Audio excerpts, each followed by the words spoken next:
Okay. Today we will talk about some basic analysis methods. Of course, in this class today I will talk about one method, and the next class we will discuss another method for analysis. Okay?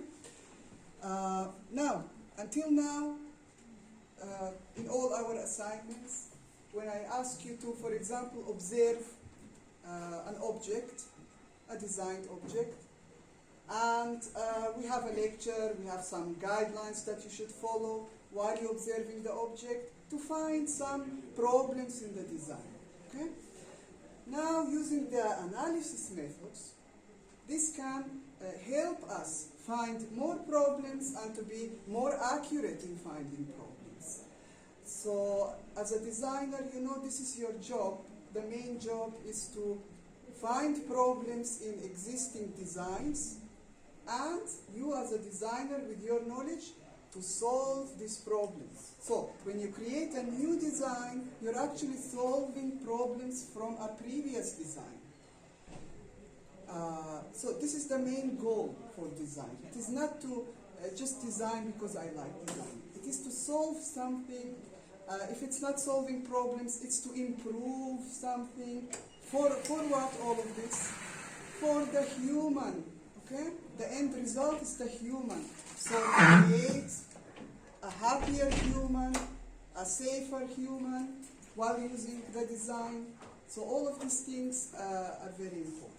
Now, analysis methods, again, help us organize our thoughts, help us when we look at something, instead of just, okay, I'm looking at a certain product in general, and okay, I'm following guidelines, certain guidelines, and discovering certain design issues. But when we have certain actually analysis method that we follow, we will make sure that we don't skip or forget about important parts, important details that we might skip or not see if we just look in general, okay? So, now, there are many analysis methods, many. Some of them can become very complicated for application. Now, with the use, it becomes easy, but still, we are going to explain two very basic ones, very simple methods, which can be applied easily to any design that we are designing or trying to find problems. So, what I just explained, that analysis methods are very important in design, in ergonomics, to discover and identify design problems. Now look, analysis methods, from the words, there is analysis. This means looking at something already available. So if I want to design a new cutter, I cannot just put a paper in front of me and start sketching. I need to first analyze existing cutters. So all the types, as many as possible, available, different shapes, different ways of using, and analyze them. So look at them and use some method for analysis. So to discover all the problems in this design, in this design, in this design, then when I start designing my own, it should basically solve these problems as best as possible. Otherwise, it will be lost effort. If I try to design a new cutter and my design is full of mistakes. So, for what? We lost time and effort for nothing. Okay? So, without analysis of existing designs, whatever it is, if I'm designing a chair for a specific use, I need to analyze existing chairs first, find their problems, then design a new, better version. If I'm designing this table, the same thing. If you're designing an interior, the same thing. You need to look at interiors of similar use, where the user group is similar, the tasks performed inside the interior is similar, and then look at what solutions they have or what problems exist in existing designs to help you better, to make better decisions in your design. So without analysis, design cannot happen. Analysis first of existing items, then you start your own design. Just sketching on paper, this will become fine art, not design, okay? So this is very important to use certain methods in this regard. Now, if designers cannot discover what problems exist, you cannot solve anything, and you cannot, the end will be bad designs, and this is not a good thing. Now, something very important about analysis methods.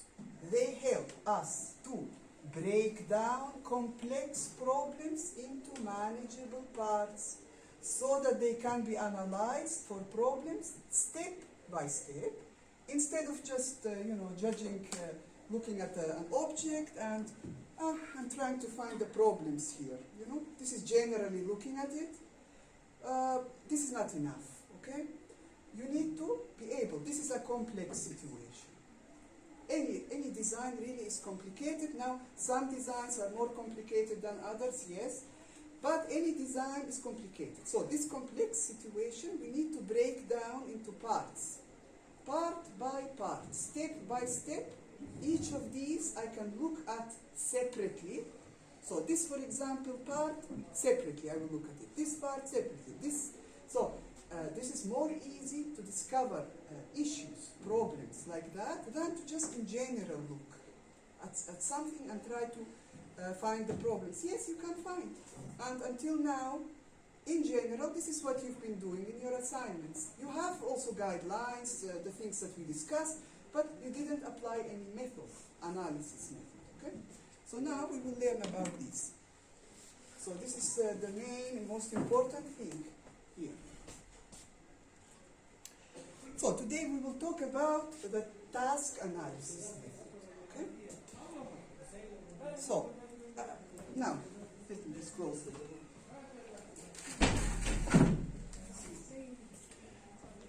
So, a task analysis is one basic method that ergonomists, designers use to design and analyze systems. Now, first is the analysis, which the application is this method, and then through this method, the problems discovered in the design, these can be taken a step further, where you actually design solutions for these problems. Now, in our case here, in the assignment, you will not give solutions. We will just focus on the analysis method and application of this method to find problems. Because if you don't find the problems, you cannot have the solutions. You cannot solve something you don't know what's the problem of, okay? So we will focus on how to find problems, okay? Using this method. So, now, in previous lectures, we talked a lot about the user and the design and how the user come in contact with the design and perform certain tasks during usage. So, anything I use that is designed, I am performing tasks. If I take a pen to write with, this is a task. If I take this cutter to cut with, okay, this is a task. I'm performing a task. If I'm changing the blade, this is another task. If I'm sitting on this chair, this is a task. Anything you do in your daily life is tasks. You're performing tasks using designed products, okay? So, task analysis is the process of assessing, finding out basically what a user does and why, step by step, and using this information to design a new, better product, system, or to analyze an existing product or system to discover problems. Okay, so this is basically what it is. Now,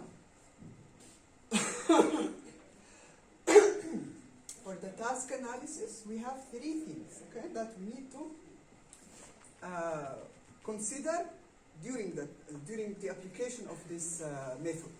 So, body mechanics, meaning everything about the body, the movement of the body, all of these things we need to clearly understand, okay? The tool, machine, or whatever, what is the design that you're analyzing or want to improve? A table, a chair, a cutter, what?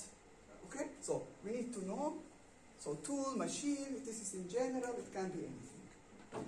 And the task or tasks being performed. Remember, some products are so simple that there is just one task for you to perform with it. For example, a pencil. Okay, even this you can perform maybe one or two tasks, like write with it, and if it has a rubber here, I'm actually rubbing. It's very simple, but still, these are tasks, okay? And then you can have basically devices, machines, where you can perform many different tasks, okay? So, it depends on what you are designing. But always, the human, what is the tool or the machine or the product, and what is the task being performed. So, the task analysis method will help, again, dissect a complex set of actions. So, a complex set of actions. While we are doing a task, we are actually doing some actions, something with our body, movement. There's a lot of things going on, okay? So, we will turn this into simple ones that can be evaluated easily. So, each of these steps we will evaluate separately. But first, we need to write them down. So, here, okay. So, we are breaking things down into their basic steps. So, with this, we will know two things, okay? We will identify the human-machine touching points. This is very important to identify.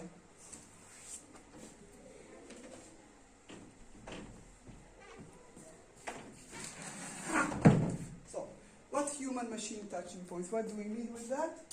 Any design you use, you will come in contact with it. If I touch this mouse to use it, there will be contact points between the product and some areas of my hand and fingers. Now, if you are wearing these shoes, there will be different touching points. If I'm using this cutter, it's different than if I'm using a mouse or using a pencil or using something else. So every product has unique touching points between the product and the body. This needs to be identified. Where are they exactly? Okay? This is important in this method. So the human-machine touching points will tell you what body parts will touch or engage the product between the human and whatever product it is. Now, the actions. What are the actions required for each step? Okay? So, we have steps while performing a certain task. What are the actions? Okay, so the actions, when we say about actions, this will show what basically body parts you are using to do these steps, to perform the task, and supporting body structures. It's like, okay, if I'm using my fingers for something to use, yes, but these fingers are not separated from the body. These fingers attached to my hand, attached to my arm, attached to the shoulder joint. So if I'm using a mouse, yes, the touching points are here, but the supporting structure is my arm, these joints, even the back. So there is a lot of other things going on here that we need to. So the actions determines what supporting body structure is needed, and very important, it will show you which steps of carrying out a task will take the most effort and time. Like maybe some of the steps when I do a certain task with a certain product, maybe some steps are easy to do, perform. I don't need to put effort. In other steps, I need to, for example, apply force or move my body in a certain way that might be not very comfortable. So in the actions, this is what will be determined, all these details. Now, everything will become more clear when we actually use an example, hopefully. So, for example, using, let's say, a vacuum cleaner to to clean the floor, okay, for example. Now, everything here is a little bit simplified, just to for you to understand the main thing. What is the main important thing about this method? How to use it. Now, look, we are going to use the vacuum cleaner, and the task will be what to perform to clean the floor with the vacuum cleaner. Now, there will be 3 steps to this analysis. We need to identify the task steps, then we need to identify human-machine touching points, and after, we need to write about the actions. So these 3 things, in this order, must be in the task analysis. So let us see each one, what it involves. Task steps. To perform this task of cleaning the floor, for example, you need to go through these steps. Now look, they are very simple. This is the general steps. Without explanations, details, it is like, okay, what is the first step you do before you have the vacuum cleaner here? What do? You have to first uncoil, for example, the cord, okay, the power cord. Then you have to go plug it into the power, okay? So this is step 1, step 2. Then what is step 3, for example? Turn the vacuum cleaner on. Press the button on, okay? Without any details. I'm not explaining here which fingers, legs, whatever I'm using to do all of these things. It's just the steps simply explained. Just step by step from the start to the finish of the task. How do I perform the task, okay, until the end. So, this is very important to understand that here we do not have details, we just have the major steps, okay? Now some tasks will have a lot of steps, some tasks will have less steps, it depends on what product you're doing. Then, the next thing, identify human-machine touching points. So, you have to look at all these steps and say, okay, uncoiling the power cord. Here, what touching points we have between the product and the human?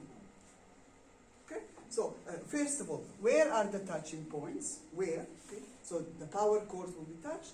And you can mention, for example, again, a little bit general, for example, the hand, certain fingers, just which body part it comes in contact with, and which part of the machine. So, the power cord with, for example, my hand, both hands, one hand, fingers, okay? So it still is general here, explaining the touching points between the human and the machine, okay? By looking at these general steps, okay? Now, in the actions, what happens here? Here is the details. Here, the actions, it's like a movie. You're actually, the task steps, the human-machine touching points come together and you explain the full action. So, instead of, for example, saying, okay, here, for example, we have step 1. So, you go through each of the task steps and you explain in detail by considering the touching point. So, uncoil the power cord. What happens here? We uses the hands and the arms to uncoil the cord and back for bending over. So we have to bend the whole body to actually reach the cord. And cord needs to be unwound around a guide post a dozen of times. So you're explaining the whole action, the steps, the touching points together with anything that happens to the body, movement, if you have to push something, pull something, something takes effort, something is easy to do, all these details, okay? Now here, the next step, use hands to hold and push and pull the plug into the power outlet, and the legs are used to walk towards the power outlet. So these are supporting body structures. You don't use your legs to actually put the, but these are supporting structures that you use to get to a point or to do a task step. So here everything is explained. Like a movie, so when you read it visually, you can imagine exactly this step, how it is being performed. So the steps, the task steps, plus the human machine touching points together with extra detail. So, remember, you use each of these steps and you explain for each one in detail. Now, after that, we have observation for design improvements of the vacuum cleaner. So after we finish all these steps, we have observations. So we go through everything that we wrote, we look at it very carefully, point by point alone, and we make observations of what can be improved. So what are the problems that we discovered, okay? So, for example, one thing that can be discovered, it was discovered through what we just explained, is that we want to make things efficient. If we want to make things efficient, we have to limit what the actions as much as possible. So, if I have to do a certain task step by doing a lot of actions, a lot of movement, a lot of... this is a problem. So, we need to reduce the number of actions, actually in anything, okay? So if something needs me to bend over, to rotate something, to do several things, this tires out the body. So can we reduce this? Can we... Okay, if I put a button on the vacuum cleaner, and we have such vacuum cleaners, when you press with the leg, the coil coils back in. This is much easier than if you have to bend the body and do it by your hand. Okay? So this one simple example.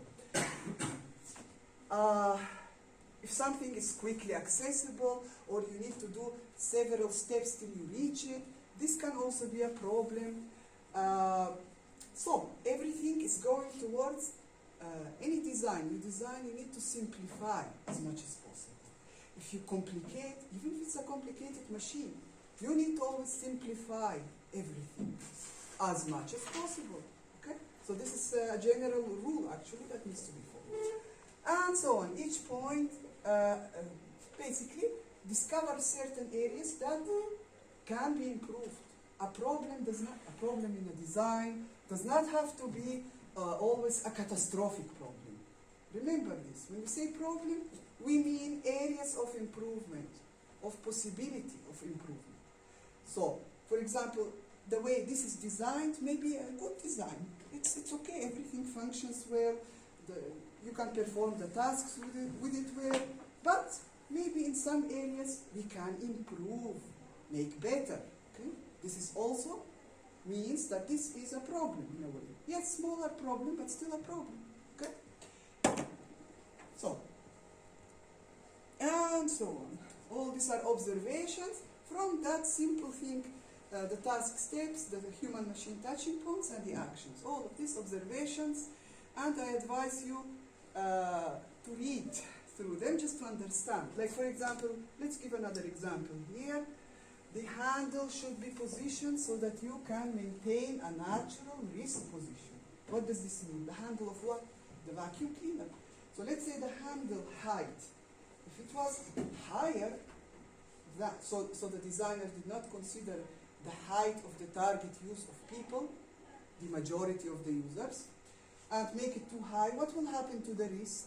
It will twist in an unnatural way, and when you push this, it will tire you out much quicker and cause injury.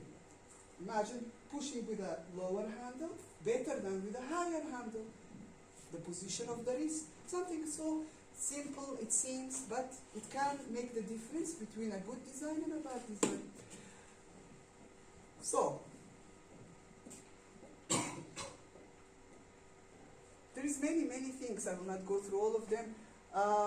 Now, when we talk about a vacuum cleaner in general, it's not only cleaning the floor with it. Sometimes there's other tasks to perform. So cleaning the floor, this is one task.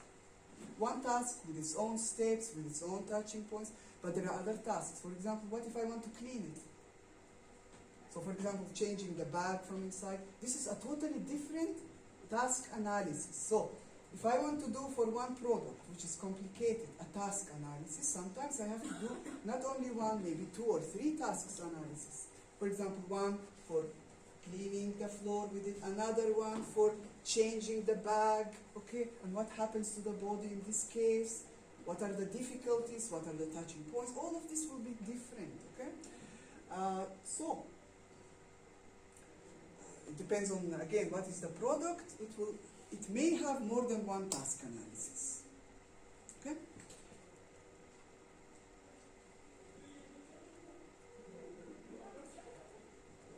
Now, here we will look at just quickly at some examples from student works.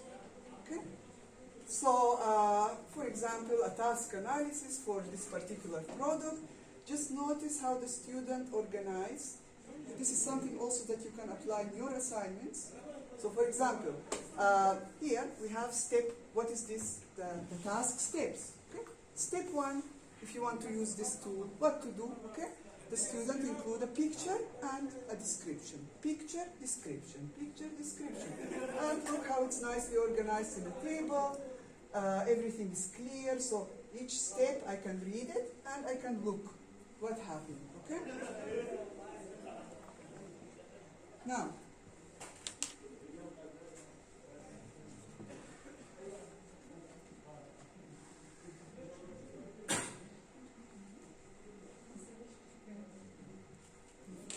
then, once the steps are completed, the human-machine touching points. Okay? So, again, notice also about the organization, everything, the pictures are, if they're centralized, they're centralized. Everything's organized very nicely. This is important for all your assignments, okay? Not only for this. Now, regarding the information, human-machine touching points. So, notice here how the student took, for example, a picture. There is a small description. What touching points of what part of the body will touch the machine for this step, and for this step, and for this step. And these circles, do you see these circles here? You can easily place them on the Word program to show, for example, here are the touching points. So the picture helps the description. Because sometimes you don't know, okay, what is this part of this machine or tool called? We don't know the name. Okay? And even if you know the name, if you just talk about it without a picture, it's still not clear. I cannot imagine. Okay? I need to see pictures with showing me the touching points. All of these are for each step, for each task step, where are the touching points now? Okay? And then the actions are written. Okay? So again, for each of the steps, and each step will have the touching points. Together, you write the actions with the effort needed, with if you need to rotate something many times, this is effort, which body parts can be affected, all these details of the whole situation for each step needs to be written down as the actions, okay? Here is another student example of what is this, this tool, kitchen tool. Again, first the task steps. Now, when you read these, be careful, because these are student words, students like you. So, some of them have written it in bad English, so it's a little bit, not 100% the way it should be. Some students have a little bit mistakes, so they forget a step, or, for example, not explain enough about a step. So, they are not excellent, they are very good examples, but not excellent. I did not write them. These are students like you, like your projects, okay? So be careful. This is for general example. But they are good examples. And look at the student, the organization is totally different, but also very nicely, beautifully made for reading, for understanding. So each step is explained and picture shown of what happens, similar to the previous student. And then we have the human-machine touching points. Again, pictures with circles showing the parts, the important parts, and some descriptions here. And the actions, okay? Combine the steps with the touching points and write about the actions. Now, here the student maybe did not write enough, just one sentence for the actions. Again, it depends on the product, but still you need to focus as much as possible on more details than this, especially in the actions. The steps are simple, the human-machine touching points simple, but the actions must be very detailed, okay? The explanation. Now, the assignment for you. You need to find two different products. Now, I did not specify what type of system it should be. Should it be a manual, mechanical? I did not specify. 2. Now, understand, the more it is a mechanical object, the more complicated it becomes. Okay? So, it really depends on what you are choosing. Now, if you try to choose for this project the most simple objects, that's also not good. You can choose a pencil and, okay, a pen or this kind of, okay, I'm completing the project. Okay, that's fine. I will check, did you do everything correct? But you will not get the same mark like another student, even though if your project is correct. You will not get the same mark like someone who chooses something more complicated and manages to write about it in a good way. So, remember that your effort also is part of the mark. It's not only, okay, I'm completing the project, it's correct, and I will get a full mark. That's not how it works. It depends on the effort put. So, here I don't specify what products. You can choose anything. But it's up to you. What do you want to do? It shows me, does the student actually enjoy the project, or does the student want to finish it in 5 minutes, 10 minutes, and just finish with it? It is a difference, okay, here. So, choose 2 different products and create a task analysis for both. So you will have 2 different products, at least 2 different tasks analysis, okay? So this is what's required. If you want to do more for other areas, like if you have a product, you're using it in a specific way, and then, for example, like this, for example, again, cutting with it is one thing, okay? But if I want to change the blade, that's another task analysis. Now, you can, in this case, do only one task analysis. That includes both together, or do 2 different tasks analysis, which includes the 2 tasks separately. Or you can leave one task out. But I will know if you leave a task out. Not that this is very bad, but if you put them all, it will be better. You know, it's like the more you work, the better for you. So, you do a task analysis for both products, include task steps, then identify human, machine, or product touching points, and then write the actions. Clear pictures need to be taken, like in the examples, for everything.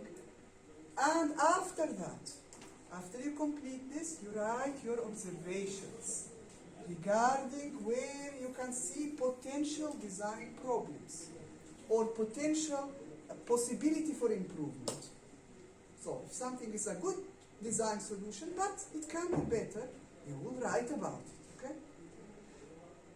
So, now, if you want to do, for example, you have a certain product and you have 2 task analysis for this product, the observations, you will write all of the observations in one. You can, of course, after each task analysis, write the observation points. For this one, write the observation points, or put them all together. So, these are options of what you can do with this assignment. But whatever you do, it needs to be clear. So when I read it, I need to be clear what's going on. Okay?